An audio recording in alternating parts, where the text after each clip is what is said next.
Es un tema central para la filosofía porque es un tema de la ética. En realidad, la cuestión del principio y el fin de la vida son los temas fundamentales de la bioética.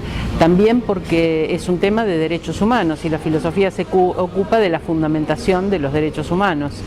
La preocupación por la bioética y la preocupación por los derechos humanos es general en la filosofía, pero además si pensamos en la filosofía feminista, la cuestión del cuerpo, la cuestión de la sexualidad, la cuestión de las desigualdades en relación con los cuerpos, la cuestión de la maternidad, todos esos temas son temas que extraen de la filosofía general aspectos específicos que tienen que ver con las relaciones de género.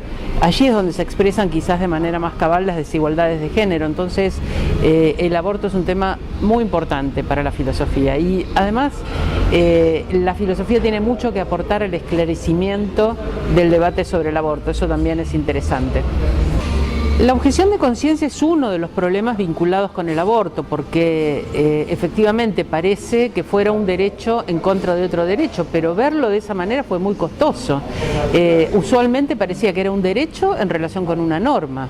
Es decir, estoy o no, estoy obligada o obligado a cumplir con una norma si mi conciencia me dicta algo más relevante, más profundo, que es una fundamentación ética o una fundamentación religiosa. Ahora, cuando yo estoy en un derecho que contraviene o contradice o dificulta o pone barreras a otro ejercicio de derecho, yo estoy perjudicando a otro sujeto que también es una persona, también tiene su fundamento moral, etc. Entonces, una cosa que no se puede permitir es que la moral de un grupo, las ideas y mucho menos la religión de un grupo, porque es dogmática, se imponga a toda la población. Justamente la objeción de conciencia es para defender a las minorías. Cuando nosotros pensamos que una mayoría impone su objeción de conciencia, estamos un poco tergiversando la herramienta. Por eso es que resulta sospechoso que la objeción de conciencia la tomen grupos que son grupos que así se presentan a sí mismos como grupos mayoritarios dentro de la sociedad, se legitiman como mayoritarios y usan una herramienta de las minorías. Esto ya engendra alguna sospecha en cuanto a la utilización del principio, pero hay muchísimas otras cosas que por supuesto rodean los obstáculos que tenemos en el acceso al aborto, incluso al aborto no punible, no solo a la posibilidad de despenalizar y legalizar el aborto, sino las formas que hace ya 100 años que son no punibles y sin embargo resulta difícil que sean respetadas.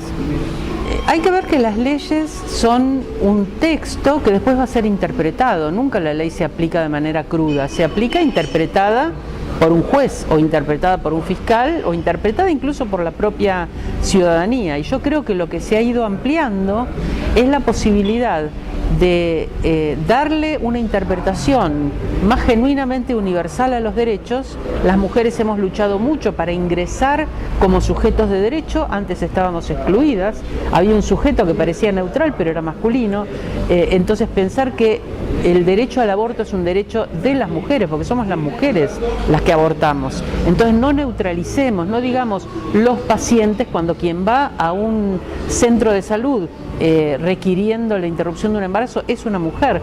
Entonces, omitir la condición de los cuerpos de las mujeres como un territorio de disputa política y también de disputa jurídica neutraliza algo que de ninguna manera es neutral.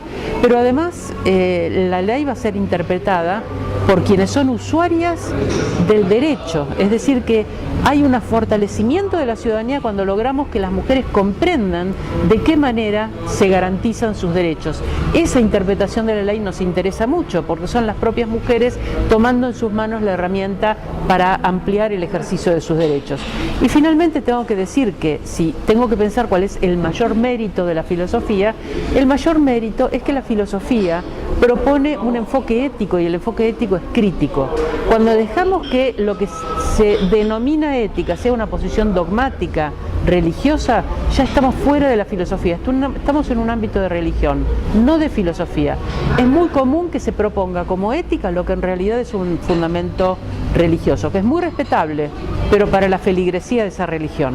En cambio, cuando estamos hablando de ética, estamos hablando de fundamentos racionales, teóricos de la conducta, que son debatidos, son críticos y por lo tanto son parte del debate, del diálogo social, y justamente en ese debate y en ese diálogo social es que las mujeres hemos ingresado como sujeto de diálogo, como sujeto que tiene la palabra y que por lo tanto puede expresar sus visiones del mundo y sus valoraciones del mundo. No es posible omitir esta palabra si nosotros vamos a hablar de un derecho igualitario, si vamos a hablar de una ciudadanía fuerte para todos los ciudadanos también para las ciudadanas, y tampoco es posible omitir a las mujeres si pensamos en un sistema democrático.